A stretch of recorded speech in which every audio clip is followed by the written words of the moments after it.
Pesachim Daf Mem Tet Amoud Alev. Bonjour chers amis. Aujourd'hui nous aurons un Amoud extrêmement intéressant. Donc on va déjà commencer par la Mishnah et puis après on verra ensemble. Bezrat Hashem, tout en haut de la page. Arba Asa Shechad Yot Beshabbat.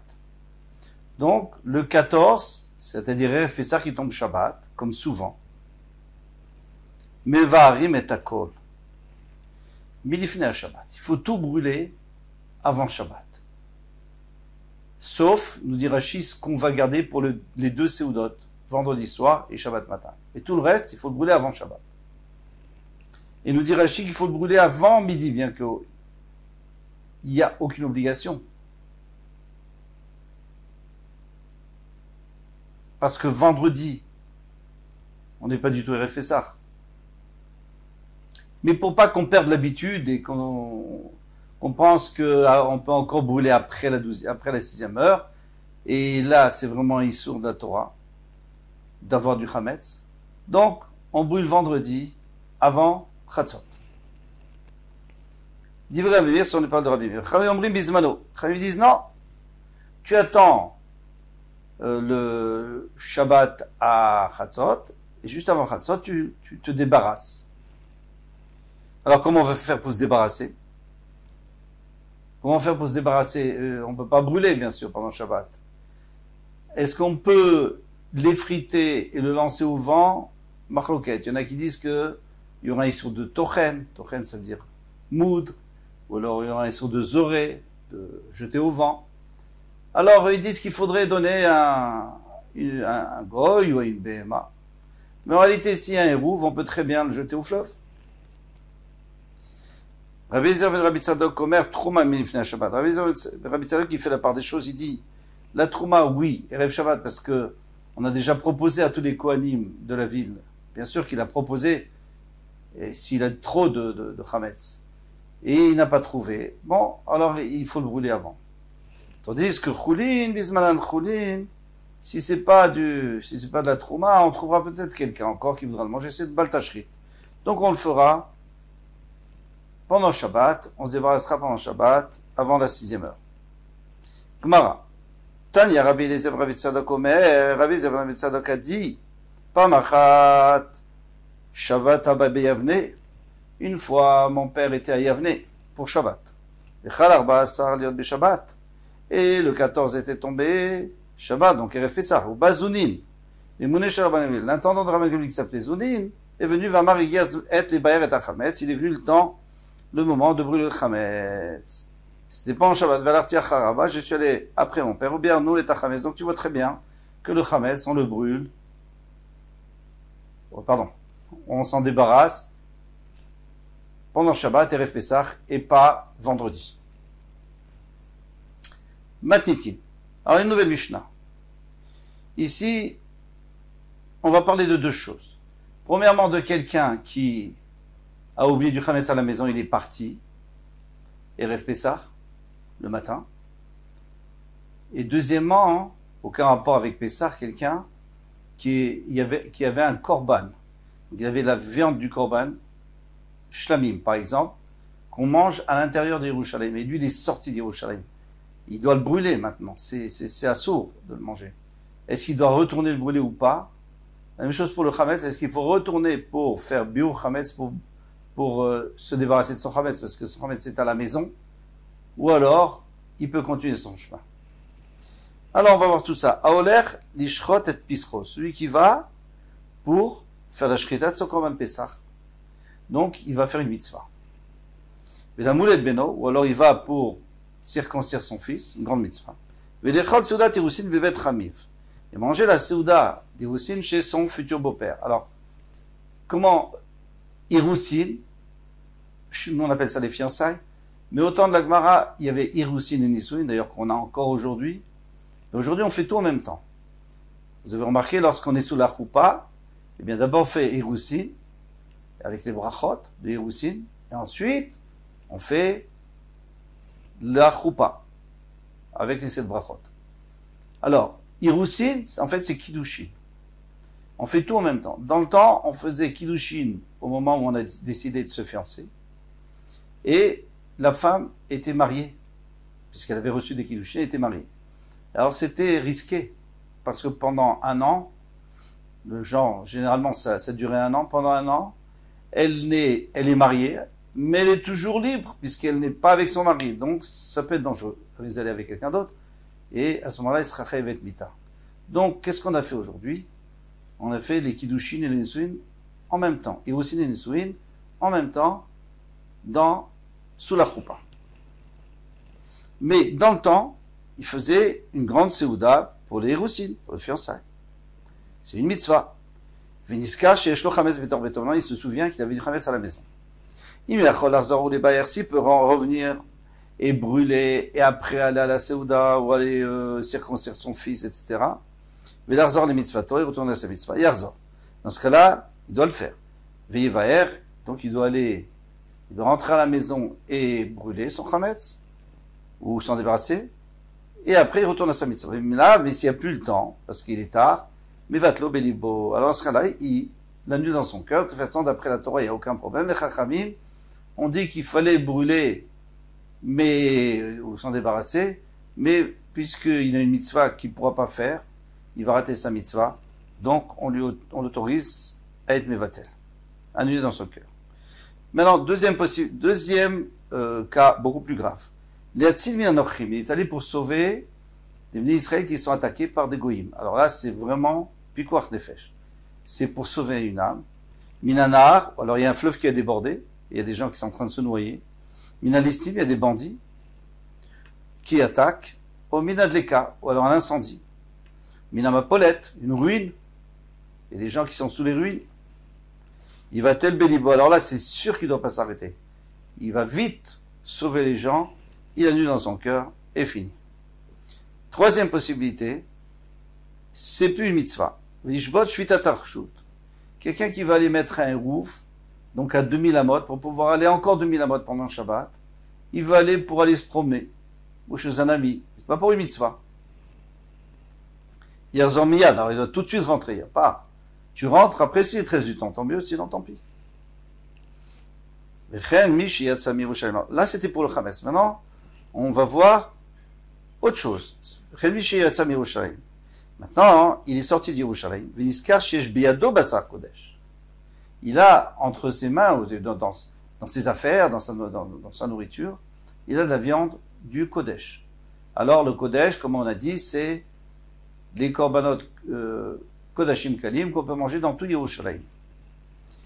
Im avar tsofim, s'il a dépassé tsofim. Alors tsofim, la traduction de tsofim, c'est l'endroit duquel on peut observer le Beth Amikdash. Alors, il y a deux possibilités. D'après Rashi, c'est un endroit distinct qui est connu, Tsofim, un village, et c'était le dernier endroit duquel on pouvait voir le Beth Amikdash. Après on ne pouvait plus voir. Et d'après Tosfot, c'est n'importe quel endroit dans toute sa circonférence autour du Beth Amikdash, et de tout l'endroit où on termine, où on a presque terminé de pouvoir voir le Beth Amikdash, il s'appelle Tsofim, le point d'observation. Ça ne change rien ici. Eh bien, il a dépassé ce point d'observation, donc il est loin. Sorphobim Komo, il peut le brûler là où il est. Alors, pourquoi est-ce qu'il ne pourrait pas le brûler là où il est? Parce qu'à partir du moment où il a sorti de Yerushalayim, les Chachamim lui ont fait une xéra, ils l'ont puni. Tu l'as sorti d'Yerushalayim, eh bien, tu dois retourner là-bas. Tu dois retourner là-bas. Sauf s'il est tellement loin qu'il ne peut pas retourner. Mais normalement, on lui dit, tu dois retourner là-bas. Veimlav, si il n'est pas arrivé à Tsofim, Choser Vesorfo Lifna Bira, il doit retourner le brûler devant la Bira. Bira Machloket, dans la Gemara, est-ce que c'est un endroit sur la montagne du Beth Amikdash qui s'appelle Bira, ou alors c'est tout l'endroit, toute la montagne du Beth Amikdash, tout Arabaït. Donc il le brûle là-bas, Meatse Amaracha, et il utilise le bois du Beth Amikdash. Alors pourquoi utilise-t-il le bois du Beth Amikdash et pourquoi doit-il aller devant le Beth Amikdash? Il aurait pu très bien faire ça dès qu'il rentre à Yerushalayim, puisque c'est là où il doit brûler le Chametz. Alors, deux possibilités. Machloket Arishonim. Est-ce que c'est pour l'arranger qu'on lui dit ça? C'est au lieu d'aller chercher du bois sec, etc., etc., Tu vas là-bas, il y a du bois et tu utilises le bois du Beth Amikdash. On t'autorise. Ou alors le contraire. C'est pour lui faire honte, nous dit le Rajba. C'est pour lui faire honte, parce qu'à partir du moment où les gens vont voir qu'il vient brûler du korban, ils vont dire, tiens, c'est quelqu'un qui ne fait pas attention, et la prochaine fois, il fera plus attention. Mais puisqu'on a précisé Me'atse Amaracha, qu'on l'autorise à prendre du bois de Maracha, donc ça a l'air plutôt comme les autres Mefarshim. Vet kama em chosrim. Maintenant, combien a-t-il avec lui de chametz ou de viande de Kodesh? Combien? Minimum. Quel volume? Pour être obligé de retourner s'il n'est pas arrivé à Tsofi. Rabbi Meir Omer Zeveze Kabetza. Rabbi Meir dit les deux Kabetza. Kabetza, c'est la valeur d'un œuf, c'est une achila chashuva. C'est quelque chose d'important déjà. Rabbi Omer Zeveze Bakazaït. Rabbi Omer dit non, ça suffit Kazaït. Même Kazaït, il faut retourner. C'est beaucoup plus petit, l'olive. La Gemara va nous expliquer pourquoi. Les Chachamim disent, si c'est de la viande de Kodesh, c'est Kazaït, parce que Kodesh, on fait toujours des chumbrot pour le Kodesh. Donc, à partir de Kazaït, déjà, il doit revenir. Et Chametz, Bekabetza, mais Chametz, Kabetza, c'est tout. Pas moins. Si à moins, il n'est pas obligé. Il a nu dans son cœur et c'est bon. Orminhu. Et pourtant, on a vu le contraire. Celui qui va manger la souda du fiançailles chez son futur beau-père, ou quelqu'un qui va faire mettre un hérouf pour son plaisir, pas pour une mitzvah. Il doit rentrer tout de suite. Alors, d'accord, je comprends, pour s'il va faire, s'il va aller se promener, mais si les Héroussin, on avait dit que c'était une mitzvah. Alors si c'est une mitzvah, il n'a pas besoin de revenir.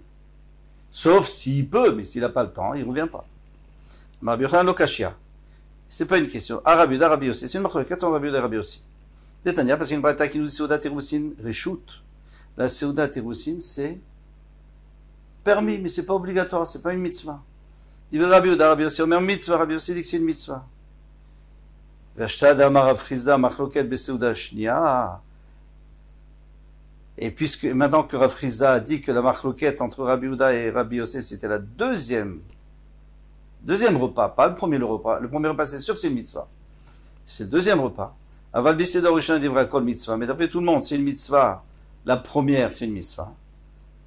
Alors, Afilutema Haveha Rabbi Yehuda. Tu peux dire que tout va d'après Rabbi Yehuda. Le Lokashia. Quand est-ce qu'on a dit dans la Mishnah que c'est une mitzvah et qu'il n'y a pas besoin de rentrer s'il n'a pas le temps? C'était pour la première. Mais pour la deuxième, il faut qu'il rentre. Tania, Amar Yehuda, il y a une braïta qui dit au nom de Rabbi Yehuda, Anilo Shamati la Seuda Tirousin. Moi j'ai entendu qu'il n'y a que la Seuda Tirousin, c'est-à-dire la première Seuda qu'on fait vraiment pour fêter les Kiddushin, qui sont mitzvah. Aval lo sivlonot, mais pas la deuxième qu'on fait pour apporter les cadeaux à la Kala. La deuxième Seuda, c'est il apportait les cadeaux et on lui préparait une belle Seuda. Alors Rabbi aussi, Anishamati Seuda Tirousin, mais si vous Rabbi aussi n'est pas d'accord, lui dit, moi j'ai entendu que soit la première Seuda des vrais Héroussin, et même la deuxième des cadeaux, eh bien, toutes les deux sont une mitzvah. Alors maintenant, une petite introduction pour la suite. On a beaucoup parlé au temps de la Gemara et de la Mishnah des Amaratzim. Qu'est-ce qu'on entend par Amaratzim? Amaretz. Alors, Amaretz, c'est quelqu'un, l'homme de la terre. C'est-à-dire que pour lui, ce qui importe, c'est tout ce qui est terre à terre. Il peut être 90% étaient des agriculteurs, des paysans, en français on dit des pecnos, et donc, ils étaient vraiment terre à terre. Ils ne pensaient pas du tout à étudier, c'est tout juste s'ils faisaient leur tefila, et ils ne savaient même pas lire, il fallait les rendre quitte de la tefila. C'était vraiment, vraiment horrible. Heureusement qu'aujourd'hui, ça va beaucoup mieux. Alors, il y avait le Talmid Chacham d'un côté, celui qui est capable de répondre à toutes les questions qu'on lui pose, et de l'autre côté, il y avait le Hamaretz. Entre les deux, il y avait toutes sortes de personnes qu'on va rencontrer dans notre Gemara, Bezrat Hashem. Mais en tous les cas, dans cette introduction, je voulais vous dire que on va être très très dur avec le Hamaretz. Pourquoi? Alors, Tosfot va nous dire qu'ici, on ne parle pas d'un Hamaretz que le pauvre, il n'a jamais eu l'occasion d'apprendre, c'est pas de sa faute. Ici, on parle d'un Hamaretz qui connaît, mais il veut pas. Il connaît, mais ça l'intéresse pas. Là, c'est beaucoup plus grave. Et on comprendra la Gemara. Parce que ces Hamaratzim qui connaissent et qui veulent se rebeller, ils sont dangereux. Les Hamaratzim de nos jours, souvent, c'est des enfants qui n'ont jamais appris, mais quand on leur parle, ils sont intéressés. C'est pas la même chose. Alors, on y va. Tania. Rabbi Shimon a dit, Kol Tseuda Shena Shel Mitzvah, toute Tseuda qui n'est pas une mitzvah, un Talmid Chacham Rachaï Lenot. Mais là, un Talmid Chacham n'a pas le droit d'en profiter. Un Talmid Chacham, il doit se respecter. Il doit respecter la Torah qui est en lui, il ne va pas se promener dans les fêtes. Il va que pour une mitzvah. D'accord. Il va pour une mitzvah, il fait attention comment il mange, parce que tout le monde le regarde. Il fait attention, manger doucement, les brachot, tout, bien, et il rentre à la maison. Mais pas plus. Kigonbay. Alors dis-moi, où est-ce qu'il y a une souda qui est réchou, donc qui est pas du tout obligatoire, c'est une souda d'amis, qu'on fait entre amis, et qu'un Talmid Chacham voudrait aller. Israël. Par exemple, une bat Kohen, une fille d'un Kohen qui s'est mariée avec Israël. Ou bat Talmid Chacham, le Hamaretz, ou la fille d'un Talmid Chacham, qui se marie avec un Hamaretz. D'Amar Biochanan, parce que Rabbi Yochanan a dit bat Kohen l'Israël, un bat Kohen, une fille d'un Kohen qui se marie avec un Israël, Enzivugano le Yafé, eh bien, leur mariage ne va pas réussir. Donc, c'est pas une mitzvah. Pourquoi ils se marient? Ils ne devraient pas se marier. Mahi, qu'est-ce qui va leur arriver? Amara Frisda, ou Almana, où elle va être une veuve, jeune, au Groucha, au divorcé, au Zeren, là où elle va pas avoir d'enfant. Pourquoi? Parce qu'il y a un passage qui nous dit, ou Bat Kohen Kikti ele Ishzar, et une Bat Kohen qui sera avec un étranger. Et ça Michle Kiti Almana, et juste après il y a écrit, Almana, Groucha, Zeren, là. Bematnita, dans la Braïta, il est écrit, Tana, Kovra. Ou alors c'est lui qui va l'enterrer quand elle sera jeune, au Kovrato, ou c'est elle qui va l'enterrer. Ou Miveato les derniers, ou bien il sera pauvre. Elle m'a dit, mais c'est pas vrai ce que tu dis. Celui qui veut s'enrichir, il est avec Bézaro chez Aaron, il devrait se marier, il devrait s'attacher à la descendance d'Aaron. Donc lui, il n'est pas un Kohen, et il devrait se marier avec un Kohen, comme ça il sera riche. Alors on a dit, pourquoi? Kol Sheken, chez Torato, ou Kiuna Measratan, Measheratan. Oui, et parce que, à plus forte raison, déjà, il est Talmid Chacham. En plus, il prend une femme de Kohen, donc il aura que de la bracha à la maison. Lokashia, c'est pas une question. Abé Talmid Chacham, Abé Hamaretz. Tout ce que le Pasuk a dit, Kiti et Ishzar, qu'elle va se marier avec un étranger, mais pas avec un Talmid Chacham. Un Talmid Chacham, c'est très bien, au contraire. Aaron Akon est très content que sa petite fille, son arrière-petite-fille se marie avec un Talmid Chacham. Rabbi Yoshua Nassif Kahanata. Rabbi Yoshua, qui était un grand Talmid Chacham, il s'est marié avec une fille d'un Kohen. Chalash, il est tombé malade. Amar, il a dit, l'on est Aaron. Aaron n'est pas content d'être bak bezaré, que je m'attache à sa descendance, d'Avele Khatana, qui en a d'avoir un gendre comme moi. Mais c'était juste par Anava qui disait ça, parce que c'était un grand Talmid Chacham. Et Mistama qui était malade pour une autre raison. Ravi de Baravin, Nassif Kahanata. Ravi de Baravin, qui était à Israël, s'est marié avec une fille d'un Kohen, Nafkoumine, très bne smiché. Et il est sorti de eux 2 enfants qui sont devenus des rabbanim, puisqu'ils ont eu la smicha. La smicha, c'était quelque chose de très très dur à passer dans le temps. Et ils ont réussi, ils étaient des grands Talmidei Chacham. Rav Sheshet Bered Ravide, c'était Rav Sheshet le fils de Ravide, et Rav Yoshua Bered Ravide. Amar Rafapa, Rafapa a dit, Ilo Nasivna Kanata, si je ne m'étais pas marié avec une fille d'un Kohen, lo yatre, je ne serais pas devenu riche. Il était très riche, Rafapa. Il vendait de la bière, de l'alcool, tout ça, et il était très riche. Il était très riche parce qu'il disait que c'était grâce, lui c'est un grand Talmid Chacham, et sa femme c'était une bat Kohen, fille d'un Kohen, et c'est comme ça qu'il est riche. Amar Rav Kahana, il en a sivna Kanata. Rav Kahana dit, si je ne m'étais pas marié avec une bat Kohen, lo gelei, je ne serais pas allé en galoute. Grosse question, mais Rav Kahana c'était un Kohen, par définition Kohen, Kahana. C'était un Kohen en plus, la Gemara nous dit qu'il recevait le Pidyon Aben, on lui donnait le rachat, lorsque quelqu'un rachetait son fils, on lui donnait l'argent. Alors, qu'est-ce que c'est que Alors un Kohen, c'est sûr que se marier avec une fille d'un Kohen, il n'y a pas de problème. Eh bien, le Tosfot Arosh, il dit qu'on n'a pas le choix de dire qu'il y avait deux Rav Kahana. Un qui était Kohen et un qui n'était pas Kohen. Amoulé, ils lui ont dit, va, il m'a comme Torah Galita, mais Galit, mais c'est super ce qui t'est arrivé. Tu es parti de Babel et tu es allé en exil en Eretz Israël. Alors, qu'est-ce que tu veux de mieux? Alors, il a répondu, l'Oglaï qui est dégalé, je suis pas allé en exil comme les gens vont de leur propre gré. Mais je suis allé parce que j'étais obligé. Qu'est-ce qui s'est passé? Eh bien, Rav, qui était le Rav, qui était son maître, et Rav Kana était assis devant Rav, et il y avait un homme qui est venu et qui a dit qu'il allait dénoncer un autre juif parce qu'il s'était mal conduit envers lui, et Rav lui a interdit, parce que celui qui dénonce, c'est très grave. Et il a dit non, j'irai quand même. Donc il a chutzpah. Rav Kana lui a donné un bon coup sur le cou et il a brisé la nuque et il est mort. Ah, Rav Kana, il a dû se sauver parce que en Bavel, il n'avait aucun droit de le faire. C'était pas lui. L'Israël n'avait aucun droit. C'était le gouvernement. Donc il a dû se sauver en Eretz Israël. Et c'est pas du tout pareil que quelqu'un qui va de bon gré. Amar Avitzrak, Kolane le Mesoudat Areshut, les Sov-Golé. Tout celui qui profite d'une Seouda de Reshut, c'est-à-dire des Seoudot, il y a des gens qui font des Seoudot de copains, on se rencontre, on mange, etc. Eh bien, finalement, il ira en exil. Shinemar ve'ochlim karim mitzod.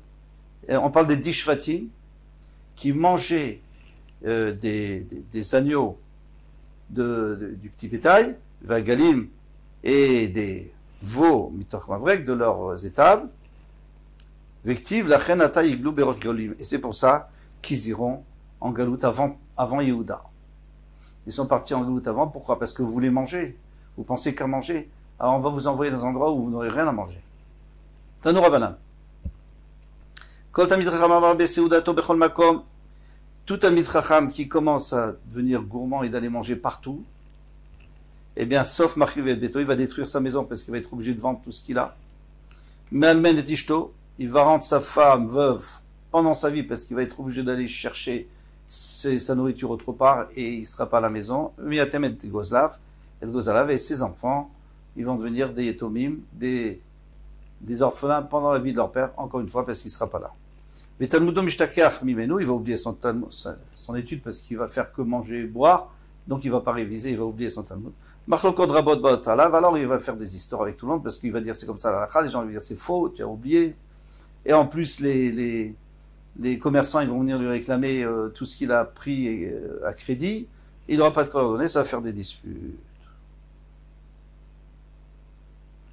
Dvaravenam Nishmaim, mais plus personne ne va l'écouter, ni le respecter. Mechal Shem Shamaim, il va profaner le nom d'Hachem parce que les gens vont dire ah, c'est ça la Torah. Veshem Rabo, et son maître, ils vont dire c'est ça, comme ça qu'il a éduqué. Shem Aviv, son père aussi. Vegorem Shemral, et il va causer un mauvais renom, l'eau, lui, le Banav, ses enfants, les Banav, les enfants de ses enfants, Adsof Koladrot, jusqu'à la fin de toute génération. Parce que si c'était un homme simple, qui buvait et qui était sous, ok, ça s'oublie ça. Mais quand c'est un Talmid Chacham, ça s'oublie pas. Mahi, qu'est-ce qu'on va dire à ses enfants et à ses petits-enfants? Marbaï Kaoulé, Bar Machim Tanouré, fils de chauffeur de four. Il chauffe des fours pour se faire des bons pains frais. Amar Bar Meraket Bekové, tu es le fils ou le petit-fils de celui qui allait danser dans les cabarets pour obtenir du vin. Rafapa Amar Bar Malcher Pinche, celui qui léchait les casseroles. Rashmaya Amar Bar Mach Rava, celui qui plisse ses habits. Comme il a bu, il est trop fatigué, il ne peut pas rentrer à la maison, il plisse ses habits, il les met sous sa tête comme oreiller et il s'endort n'importe où. Entre parenthèses, on peut rajouter qu'il y a écrit que celui qui dort sur ses habits, qui met sa tête sur ses habits, il oublie sa Torah. Donc on comprend aussi pourquoi il avait oublié sa Torah. Un homme doit vendre tout ce qu'il a pour se marier avec la fille d'un Talmid Chacham. Pourquoi? Normalement, on doit donner maximum un cinquième de sa... Une takana ou chaque, on donne un cinquième de sa richesse, de sa fortune. Ça, c'est pour une mitzvah. Mais ici, il ne s'agit pas d'une mitzvah. Ici, il s'agit de toute une vie. Toutes les mitzvot qu'il fera, s'il a une femme bien, il pourra les faire mieux. Donc, il faut donner tout ce qu'il a. Chez Met, en plus, s'il meurt, au Golé, ou qui est obligé de se sauver et d'aller en exil, ou il est obligé d'aller travailler au loin, parce qu'il n'y a pas de parnassa, Mouftarlo chez Banav Talmid Chachamim. Il sera sûr que ses enfants, ils seront Talmid Chachamim, parce que sa femme, qui est la fille de Talmid Chachamim, elle va les éduquer dans le chemin de la Chochma. Vali Sabata Amaretz, mais il ne faut pas se marier avec la fille d'un Amaretz. Alors toujours c'est la même chose, l'Amaretz c'est quelqu'un qui est anti Talmid Chacham. Chez Met, s'il meurt au Golé, ou alors s'il va en exil, Banav Amaratim. Alors ses enfants c'est sûr qu'ils sont dans Amaratim, parce que la maman elle va les diriger dans le mauvais chemin. Tanuravan, l'homme Mikor Adam Kol Mashiach, l'homme doit vendre tout ce qu'il a, et Bat Talmid Chacham, il se marie avec Bat Talmid Chacham, la fille de Talmid Chacham, et Asibito Talmid Chacham, il doit aussi marier sa fille à un Talmid Chacham. Machal Inver Gefen, Binver Gefen. Alors c'est un chant qu'on connaît. Inver Gefen, Binver Gefen, ça veut dire lorsque on prend Inver Gefen, on prend des raisins d'une vigne de raisin rouge, ça fait du vin noir. Si on prend du raisin blanc, ça fait du vin blanc. Si on mélange les deux, ça fait du vin rosé. Davar nae, c'est quelque chose de beau, mitkabel, et qui est acceptable, que tout le monde aime. Veloïsa, la même chose, si tu mets un Talmid Chacham avec une fille de Talmid Chacham. Veloïsa bata Amaretz, il ne faut pas qu'il se marie avec la fille d'un Amaretz. Machal inver gefen bin vasne. C'est comme si tu prenais des raisins d'une vigne et tu les mélangeais avec des raisins sauvages, des raisins de buisson. Eh bien, davar chaour, d'abord ça va pas être beau. Velo mitkabel.